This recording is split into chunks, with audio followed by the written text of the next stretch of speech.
जब हालात बहुत कठिन हो गए मक्कातुल मुकर्रमा के और अल्लाह की तरफ से हिजरत का हुक्म आने वाला था, तो हज़रत अबू बकर रज़ियल्लाहु ताला अन्हो को हुजूर ने कहा कि ए अबू बकर तैयार रहना, अमर इलाही के आते ही हम इस शहर को छोड़ देंगे। और फिर वो वक्त आया कि जब कुफ़ार ने हुजूर के घर का मुहासरा कर लिया, आका करीम अलैहिस्सलाम को माज़अल्लाह शहीद करने के इरादे से इर्द गिर्द जमा हो गए।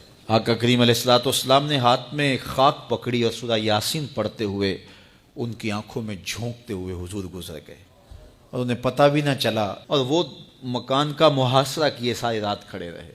सुबह बिस्तर से हज़रत अली मुर्तज़ा उठे, अल्लाह अकबर। तो आका करीम अलैहिस्सलाम निकल गए और हज़रत अबू बकर सिद्दीक के घर तशरीफ़ ले गए। अब दरवाजे को दस्तक देने लगे तो आवाज़ आई, हुजूर मैं हाजिर हूँ। हज़रत अबू बकर सिद्दीक तैयार खड़े थे, तो कहा अबू बकर तुम तैयार हो? कहा हुजूर आपने कहा नहीं था कि तैयार रहना, कभी हिजरत का हुक्म आ सकता है, तो मैं तो उस दिन से ही तैयार रहता हूँ कि कब हुजूर आए और जो फरमाए मैं वही करूँ।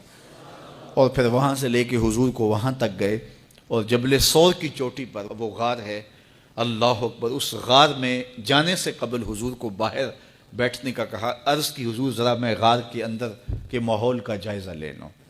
गार के अंदर उतरे, पहले उसको साफ़ किया गार को, फिर देखा जगह जगह सुराख थे, तो अपना अमामा फाड़ के कमीज़ उतार के उसके टुकड़े करके उन सुराखों में कपड़ा दे दिया।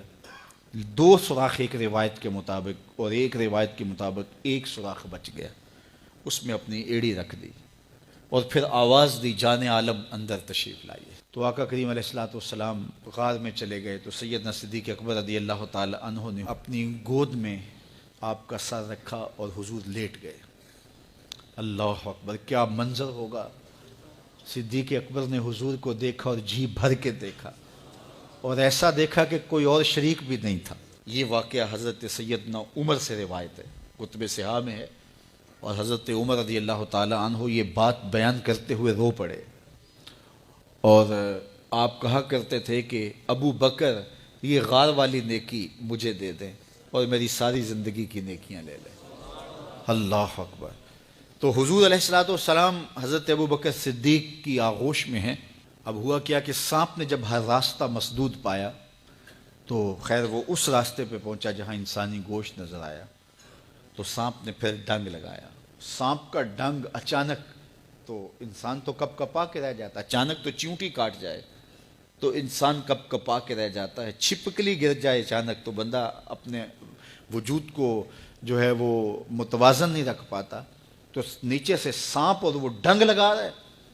लेकिन लफ्ज़ सुनिए, ये हज़रत उमर की रिवायत है कि हज़रत सैयदना सिद्दीक़ अकबर ने अपनी टांग को जुम्बश नहीं आने दी, मखाफता अन यतनब्बहा रसूलुल्लाह, इस डर से कि कहीं हुजूर बेदार ना हो जाए। सारी तवज्जो इधर रही, बेख्तियार आंखों से आंसू ढलक पड़े, दर्द की शिद्दत इतनी थी और आंसू गिरे तो हुजूर के रुखसार पे।